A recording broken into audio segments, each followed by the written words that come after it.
I don't like words that hide the truth. I don't like words that conceal reality. I don't like euphemisms or euphemistic language. And American English is loaded with euphemisms because Americans have a lot of trouble dealing with reality. Americans have trouble facing the truth. So they invent a kind of a soft language to protect themselves from it. And it gets worse with every generation. For some reason, it just keeps getting worse. I'll give you an example of that. Give you another example. Sometime during my life, toilet paper became bathroom tissue. I wasn't notified of this. No one asked me if I agreed with it. It just happened. Toilet paper became bathroom tissue. Sneakers became running shoes. False teeth became dental appliances. Medicine became medication. Information became directory assistance. The dump became the landfill. Car crashes became automobile accidents. Partly cloudy became partly sunny. Motels became motor lodges. House trailers became mobile homes. Used cars became previously owned transportation. Room service became guest room dining. And constipation became occasional irregularity. When I was a little kid, if I got sick, they wanted me to go to the hospital and see the doctor. Now they want me to go to a health maintenance organization or a wellness center to consult a healthcare delivery professional. Hello everyone, and welcome to another edition of MeatTrapper Radio. Now I'm sitting out here on the bank of a river, and it's just about dark, and the river's rolling on by, and there's a chill in the air.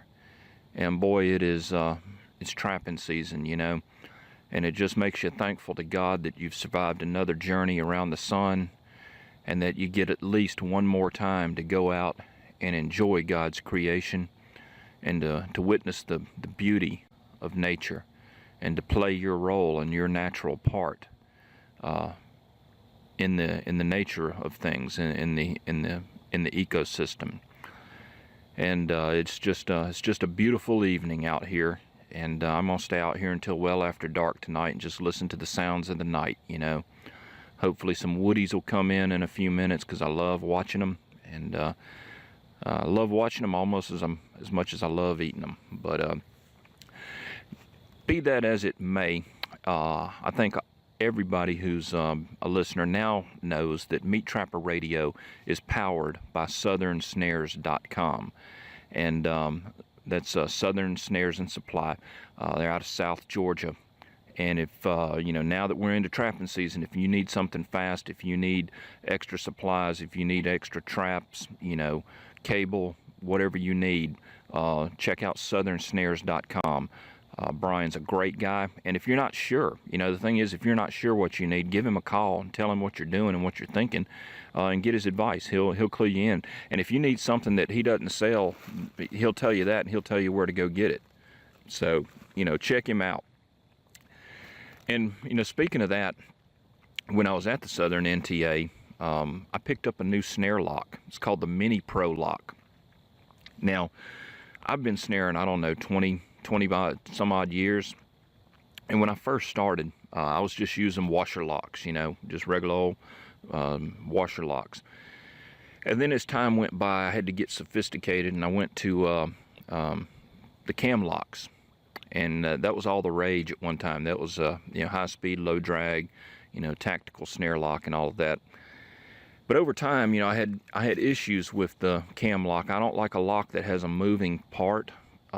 It can freeze up, it can ice up, and one of the advantages of snares, one of the reasons I like snaring so much, is because I don't have to worry about freeze-thaw conditions. You know, if you've got rain that comes through and everything gets muddy, and then a cold front moves in and everything is frozen, you got frozen mud and all of that, it can be tough to keep a foothold working, and you can have body grips that freeze to the ground.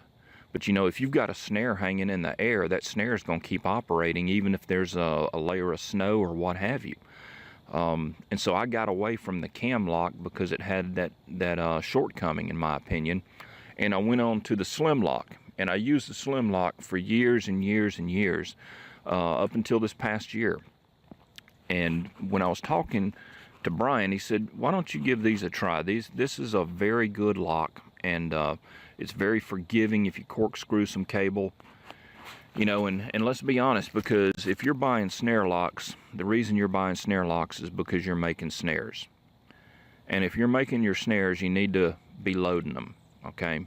I have very little use, if any, for a teardrop shaped loop. And so loading, if you don't know what loading is putting a bend in the cable so that it holds a almost perfect circle, and it exerts a little bit of tension so that when the animal touches the cable, the snare sort of jumps shut rather than having to be pulled shut, okay? But the problem is when you go to load that cable, you go to put that bend in the cable, if you don't do it just right, you'll corkscrew that cable and then you'll screw the whole thing up.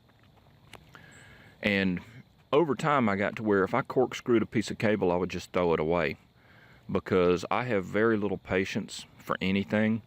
And if I'm standing out there in chest deep freezing cold water and I'm slipping and sliding around in the mud and I'm fighting and saying bad words, I don't want to get all the way out there and then have a snare that won't hang straight because the cable's screwed up. You know, I don't like to fight with traps. I got plenty of things in my life to fight with other than traps, okay? But the advantage of the Mini Pro lock is the way that lock is designed and the way the non-locking side of that lock has a hole cut in it. It's very, very forgiving if you corkscrew any cable. And so if you go to my YouTube channel, you can see a complete review of this lock. And also another thing is you can tune this lock as far as how fast or slow it closes by how you bend the lock a little bit.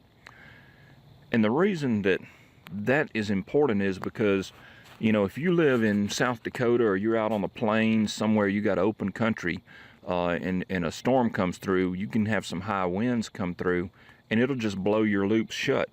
You know, your whole line is shut down because of wind. You know, or if you're like me and you're in the deep south, I get out on a creek, you know, I'll go up on a little 30-foot wide creek and I'll put my beaver snares out and everything will be perfect, you know. And I've got visions of lollipops and sugar plums in my head, you know, and I'm counting beavers in my sleep, and I come back and every lock, every snare that I've got is knocked down. And what happened is some yahoo had to come through there in a bass boat with a, you know, 750 horsepower motor on it, doing 85 miles an hour down the creek, up and down and up and down, and it just creates a huge wake, a huge prop wash, and that just knocks all your snare loops down if you've got a hair trigger on them. And so with this Mini Pro, you can tune how you want this, and that's really neat. So you go check out the video. It's a MeatTrapper YouTube channel, and you can see all about it there. But you know, the funny thing is I had a question from Justin, and it dovetails into this exact subject as far as snaring and snaring components are concerned. So let's listen to what Justin had to say, and this is a great question. Trapper, my name is Justin. I'd like to thank you for your podcast you do. I really appreciate it. I have a question. I'm from Missouri, and all we can use is cable restraints. So do they work on beaver as well as regular snares? And that's my question, and thank you.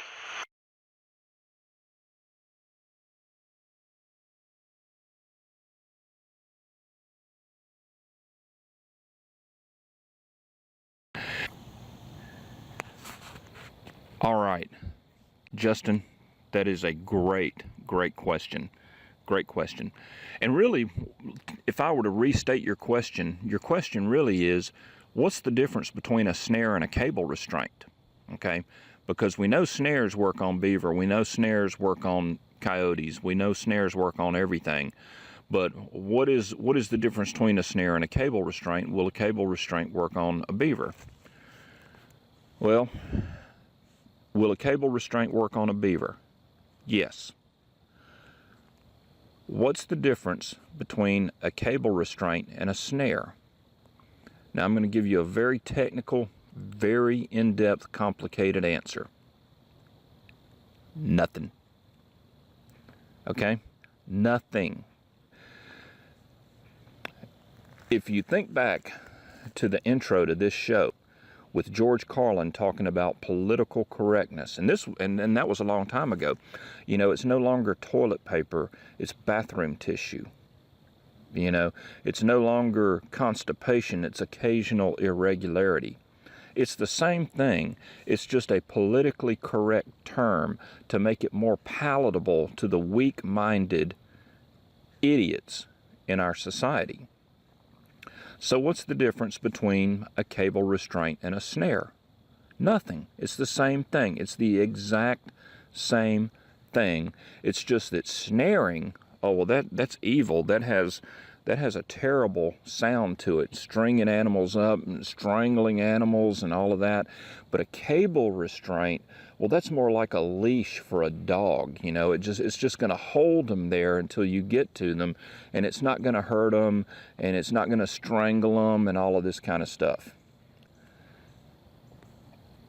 And it's one of those things where it's just a bunch of legal mumbo jumbo, okay?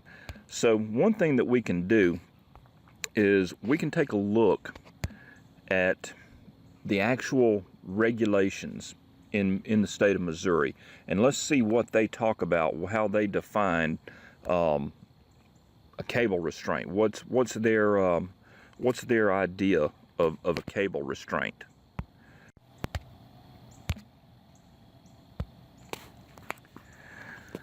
So let's see, Missouri Department of, what is this, Conservation here. When used, because I'm just going to read this to you because this is amazing, this is funny. When used correctly, cable restraint devices hold animals alive and allow trappers to release non-target animals unharmed. MeatTrapper's note, so do snares. Continuing. The devices can be used to take all fur bearers, blah, blah, blah, blah, blah, who successfully completed a cable restraint training course validated by a certified instructor, blah, blah, blah. Yeah, you got to get government's permission. You know, they got to have a guy that looks you over, make sure you're okay, you're not sketchy, you're not an independent thinker. You're going to do what he tells you, and you're going to kiss his butt. Okay, so we got all of that down. Now, let's get to the details. Cable restraint devices must, M-U-S-T, and that's in capital letters. Okay, must, that's all caps, and it's bold. The font is bold. That means you better do it. They must be made of stranded steel cable not greater than 5 feet long, not including extension, with a diameter of not less than 5/64 inch, and equipped with a commercially made, let's see, commercially manufactured breakaway rated at 350 pounds or less. Okay, so 5-foot snare plus 100-foot extension cable. That's fine. So why limit the snare cable to 5 feet if you can have an unlimited extension? See, it's stupid. It's absurd. 5/64 inch or better. Okay, that's cool. Whatever. That makes you feel good. Now you got to have a breakaway device. Okay, 350-pound breakaway device, so that if you catch somebody's cow or whatever, you catch a deer, it'll break away and let them go. No problem with that. That's perfectly fine. Now here's where it's interesting. A relaxing type lock. A stop device that prevents it from closing to less than 2.5 inches in diameter, and an anchor swivel. Okay, relaxing lock and a stop device. Okay, a stop device is just, a little nut that you put on it so that the snare can't close down to a smaller than 2.5 inch diameter. You got to have a swivel on it, no problem, all that's cool. But here's the kicker: relaxing type lock. Okay, there's no definition of what a relaxing type lock is, and I bet you $1 million freaking dollars you go up to any game warden in Missouri and ask him to name you give you the name of a relaxing lock that you can order, and then tell him to give you the name of a non-relaxing lock that's illegal, so that you'll know what's legal and what's not. They can't do it. They cannot do it. Okay? Note, compression type chokes and other mechanically powered springs are prohibited. And it goes on, no loop greater than 12 inches, and all this kind of stuff. But basically, you can't have a choke spring on the snare, or a stinger, whatever you want to call it. For people that aren't into snaring, a choke spring is a spring that gets set behind the snare so that even when the animal stops pushing, it's constant. That spring is constantly pushing against their neck, and it chokes them out. It can choke a coyote out real quick. Basically, it's an intentionally lethal set, and they're saying you can't use that. But the problem that I have with all of this garbage is there's no such thing as a relaxing lock. I mean, if you go get a cam lock, go get a washer lock, go get a Gregerson lock, go get a slim lock, go get anything. And when the animal stops pulling, the lock stops compressing, the snare stops compressing. The only device, to me, that is not a relaxing lock is anything that's powered by a stinger or a choke spring, okay? So that's why they don't put specific examples in here, okay?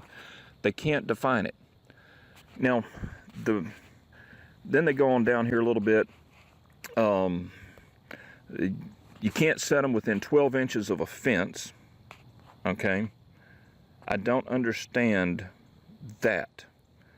What they're saying is they don't want the animal to hang up in a fence, but if you've got a 5-foot snare and a 20-foot extension cable and you set 13 inches from a fence, you're absolutely legal, but it defeats the whole idea of setting 11 inches close to a fence.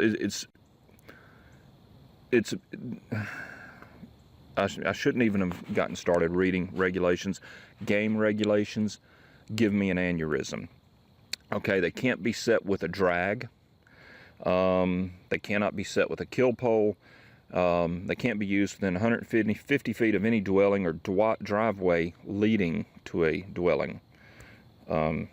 Whatever, okay.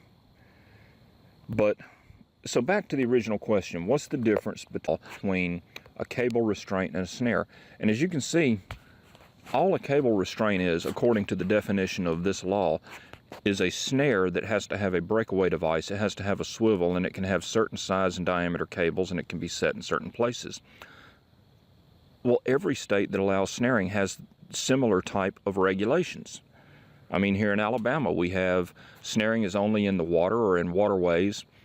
They have diameter, size restrictions on the cable and all of that, But this is just another example of turning toilet paper into bathroom tissue. So, Justin, to answer your question, yeah, you can use cable restraints on beaver, and really the bottom line is to sort of cut through all the bull and everything that's going on here. The difference between a lethal snare set and a non-lethal snare set is entanglement. Okay. You can go to my YouTube channel. I've got a series of videos called Snare School. The last episode is on kill poles and what a kill pole is. Clint's talked about kill poles at length.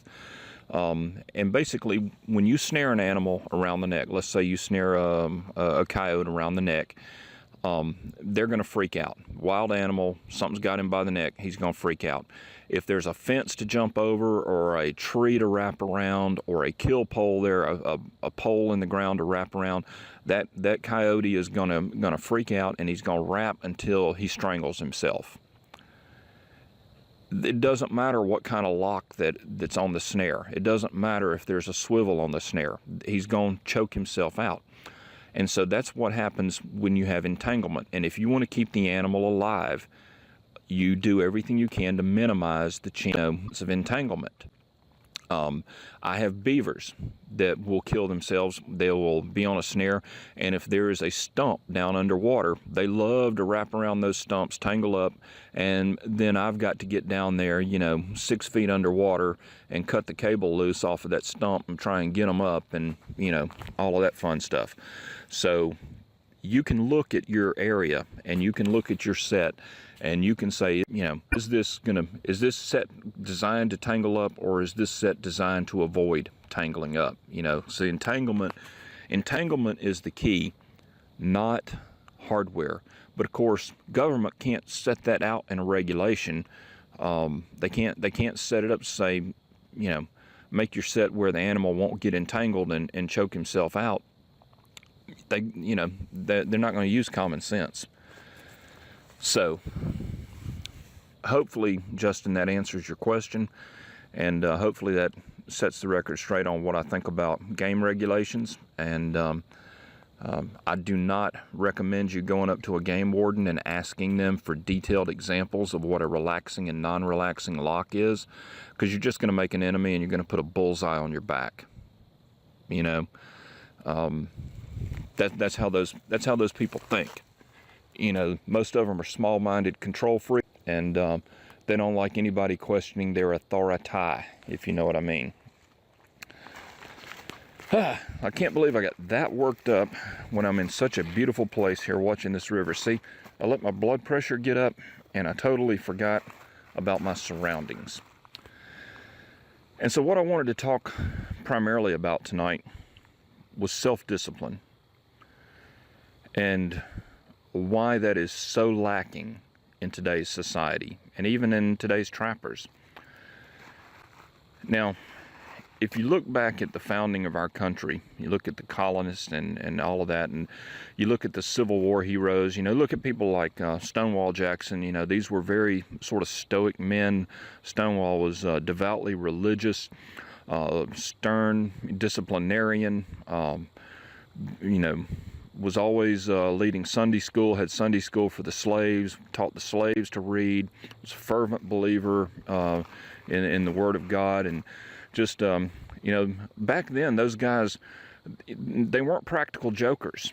You know, they weren't kidders. They didn't spend a lot of time laughing and joking around and goofing off and wanting to go find themselves. And, you know, nobody back then was identifying as a mermaid or a skunk or whatever. They didn't do that. And people had a very straight-laced morality. You know, you've heard of the Puritans and puritanical morality. You know, and why was that? Why were those people so uptight, so morally strict? Well, it comes down to self-discipline. And in those days, the weak died. The lazy perished. For instance, if you came over on the Mayflower and you just decided to set up a hammock and you're going to chill out, you weren't going to last very long. You know, you had winter was coming and food was scarce, and there were Indians out there, and you had no idea what was going to go on in this wilderness. You better get to work, and you better build a fort, and you better build shelter, and you better get some food, and you better kill some meat. You know, you better take care of your clothes. You know, it took a man and a woman working together to survive. It took multiple families banding together to form societies to survive, and it required self-discipline. You had to get up every morning, and you had to work, you had to toil, you had to persevere. And if stuff broke, you had to fix it. You had to make stuff yourself. You couldn't go to Walmart and get any, you know, Chinese-made stuff real cheap. And that was a form of self-discipline. And when you must perform in order to live, there's not much time for frivolity, okay? And frivolity definitely could not become your reason for existence. You know, you couldn't take 4 years to go off and find yourself in college and all of that. You know, that wasn't going to work. And as a result, the puritanical or the Puritan morality and the strict moral codes went hand in hand. It was a form of moral self-discipline that was essential for survival. Because just as physical self-discipline was necessary for survival, you had to get up and plant the corn, you had to plow the fields, you had to go hunt, you had to keep your eyes open for hostile Indians. You had to be careful. If you sliced your foot open with an axe because you were negligent or careless, you were going to die. And so the same with morality. You know, if you just decided to stay drunk all the time, and if you decided to, not get married and just sort of be a bachelor and be a playboy and all of that, you weren't going to make it. You know, you weren't going to make it. And so all of these rules and all of these customs, they were for a reason, and that reason was survival. And so if we fast forward to today, now we have a country that is powered by fake money, by money that gets printed out of thin air. And we're $20 trillion in debt, and it will never be paid off. It's mathematically impossible to ever pay it off. We're over the cliff. And so if you're over the cliff, you might as well just keep on keeping on, you know? I mean, it's sort of like when the road runner goes over the cliff and he stops in midair and he realizes, oh crap, I'm over the cliff. No matter how hard he backpedals, he's still going over the cliff, you know. So you might as well just keep chasing the road runner all the way down. And that's what we're doing in this country. We're chasing the road runner all the way into the ground. And since we have this free money, since we have this printed out of thin air, since we have this credit card mentality, since we have people living their entire lives in debt, since we have student loan and we have car loans and we have mortgages and we have consumer loans and refinancing and we have everything, and it's all fake printed up money. People have gotten used to doing as they please without consequence. I mean, I have neighbors in my subdivision that can't pay their homeowners association dues, but yet they're in Aruba on vacation. I mean, why not? There are no consequences for any of that. There are no consequences whatsoever. Might as well just go and enjoy yourself. Happens all the time. We had one of my neighbors is self-employed. He has a glass company, and he was trying to track down a customer that owed him money. And he finally got the guy on the phone. The guy was like, well, I'll pay you when I get back. I'm down at the Gulf. I'm down at the beach. And you know, I was talking to him, and he was boiling with rage because the guy that owes him money is vacationing at the beach. And the reason why this guy could not take his family on vacation was because people owed him money. And the damn people that owed him money are down there on vacation. You see how backwards it is, how flip-flopped it is? What a bunch of crap. And see, that is the result of no self-discipline. And the reason people today have no self-discipline is because there are no consequences. If they decide to sleep in and get lazy and lay around in the hammock, they're going to get a government check for food. They're going to get a government house.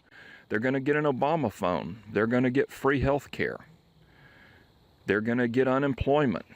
They're going to get all of this stuff. They're going to get credit cards, and they just don't pay them back, and then it goes on their record, you know, and whatever.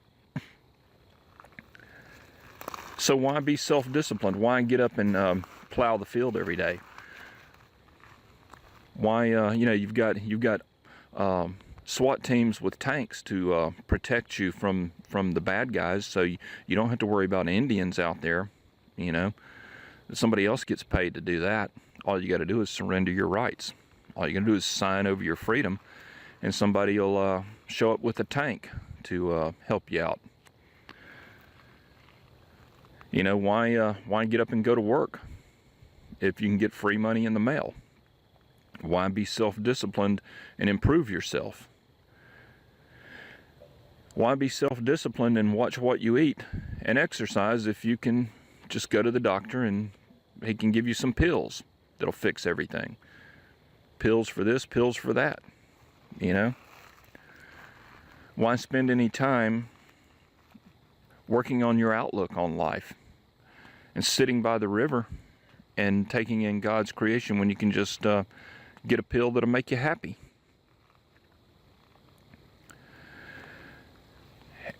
And along with this lack of self-discipline and the disastrous effect on our effects that it has had on our bodies and on our finances, it's also having the same effect on our morality. Not a day goes by when some brand new, bigger than ever moral outrage hits the news.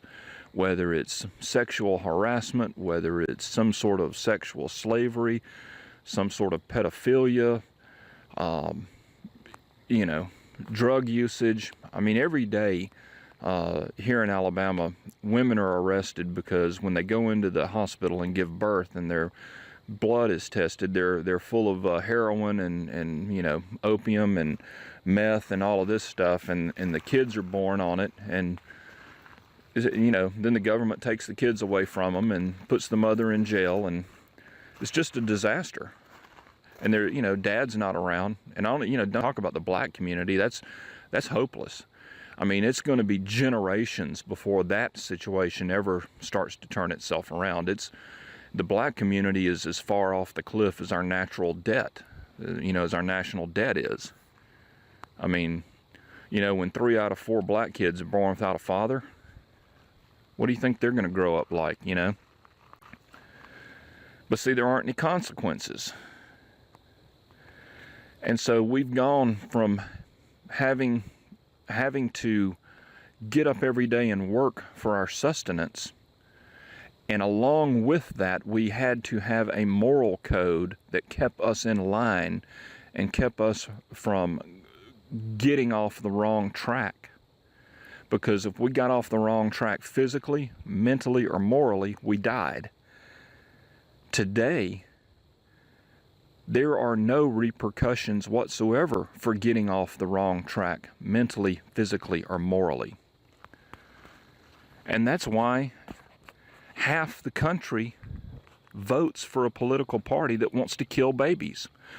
They think it's perfectly okay to kill a baby. They think it's perfectly okay to inject a child with hormones to change their gender, and they think it's an outrage to eat an animal. That's how stupid and screwed up and backwards these people are. And it's hard to even call them people.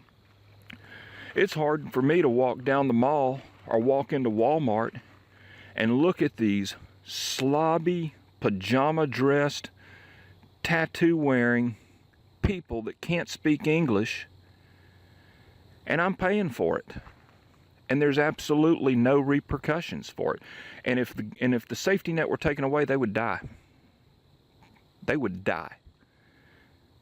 And let me tell you, friends, they know it.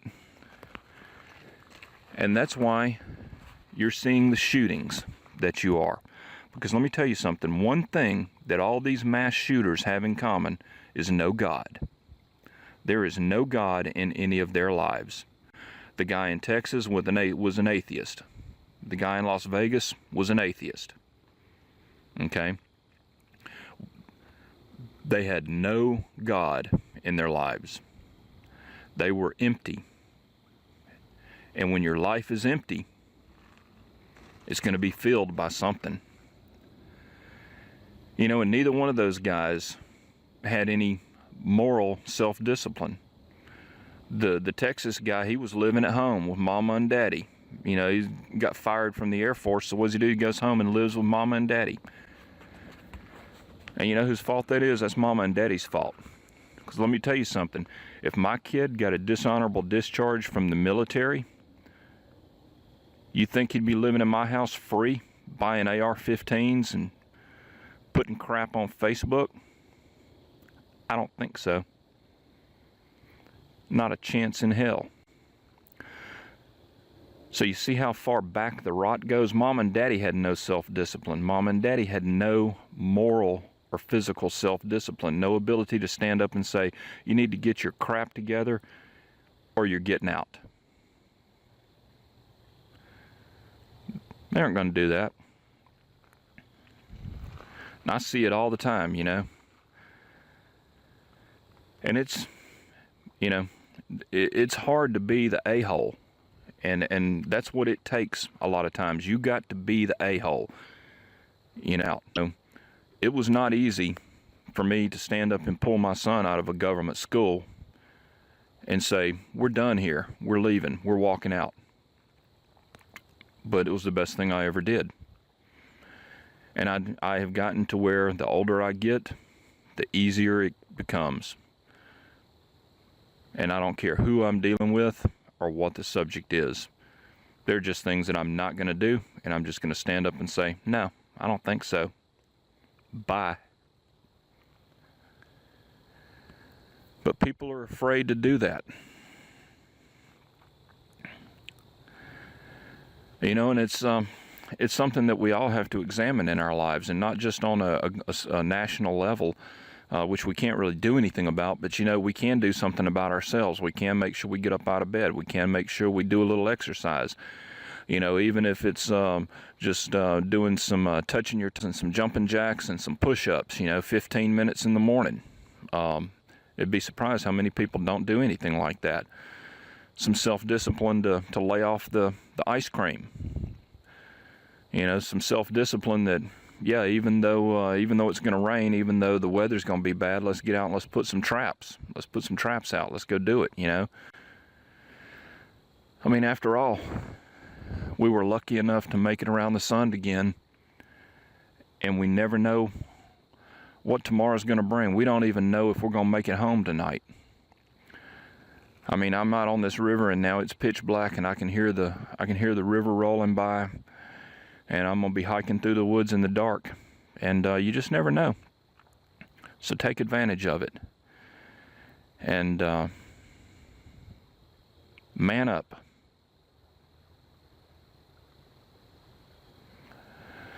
And remember, we are responsible for ourselves. And it is up to us to rule ourselves, to rule our lives, and to decide for ourselves what we're going to do, how we're going to do it. And so with that in mind, I'd like to leave you with a little bit more George Carlin, and this is probably my favorite skit that he ever did. And I don't agree with him on everything. You know, he was left-wing on a lot of stuff. But when it comes to the average person and how they're managed and how they're grown as a crop by the government, I think he's spot on. So, thanks for listening. We'll see you next time. Have a good season. But there's a reason. There's a reason. There's a reason for this. There's a reason education sucks, and it's the same reason that it will never, ever, ever be fixed. It's never going to get any better. Don't look for it. Be happy with what you got. Because the owners of this country don't want that. I'm talking about the real owners now. The big, the wealthy, the real owners, the big wealthy business interests that control things and make all the important decisions. Forget the politicians. They're irrelevant. The politicians are put there to give you the idea that you have freedom of choice. You don't. You have no choice. You have owners. They own you. They own everything. They own all the important land. They own and control the corporations. They've long since bought and paid for the Senate, the Congress, the state houses, the city halls. They got the judges in their back pockets, and they own all the big media news, all the big media companies. So they control just about all of the news and information you shouldn't get to hear. They got you by the balls. They spend billions of dollars every year lobbying to get what they want. Well, we know what they want. They want more for themselves and less for everybody else. But I'll tell you what they don't want. They don't want a population of citizens capable of critical thinking. They don't want well-informed, well-educated people capable of critical thinking. They're not interested in that. That doesn't help them. That's against their interest. That's right. You know something? They don't want people who are smart enough to sit around the kitchen table and figure out how badly they're getting fucked by a system that threw them overboard 30 fucking years ago.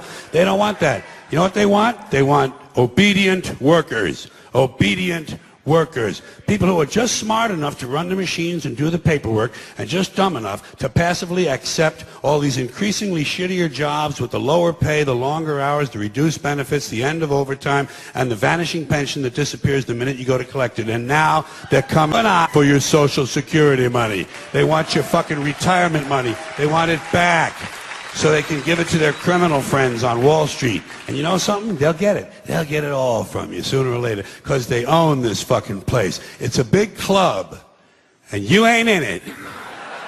You and I are not in the big club.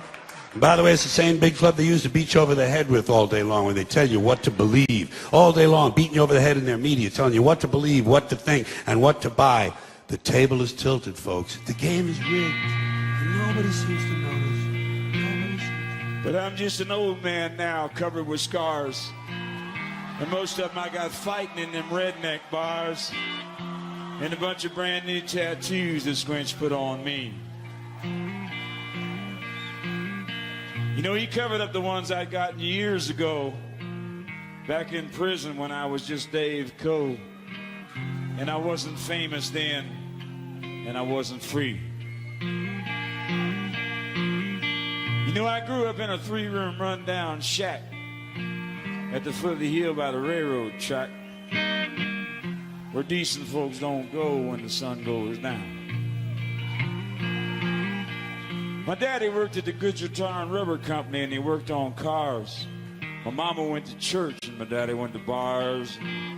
Most people just called it the hillbilly part of town. Had a 55 Chevy when I was 15. I painted it red because I was still green. Hell, I couldn't even afford to buy gas. I had a 410 rifle and a Bowie knife too, red and in the back and I liked to chew. And we count the cars when the trains went past. If that ain't country, I'll kiss your ass. If that ain't country, it'll hell at the boat. And if that ain't country, it's a damn good joke. I've been on the Grand Ole Opry, and I know Johnny cares. And if he ain't country, I'll kiss your ass.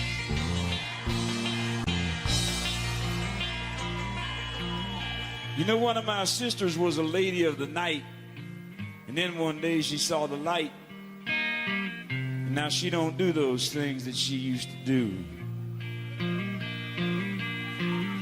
She never made the funeral when my daddy died. I said I'd forgive her, but I guess I lied, 'cause there ain't no way to hide the way that I feel.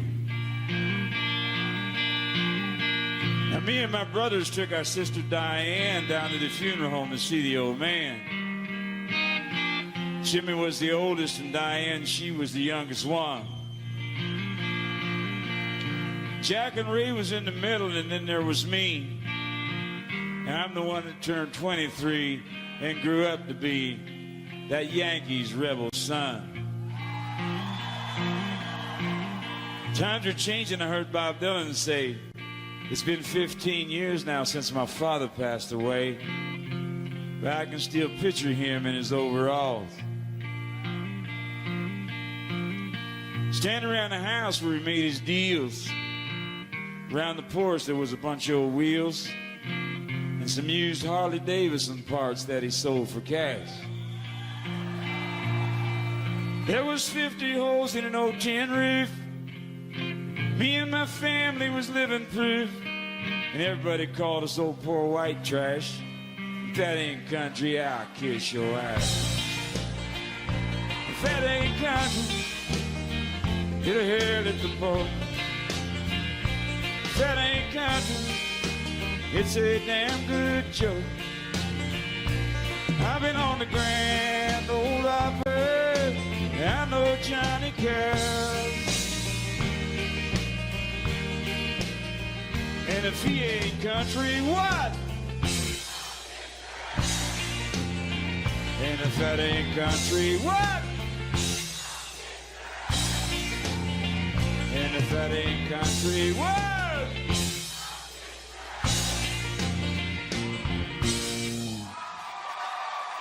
All right.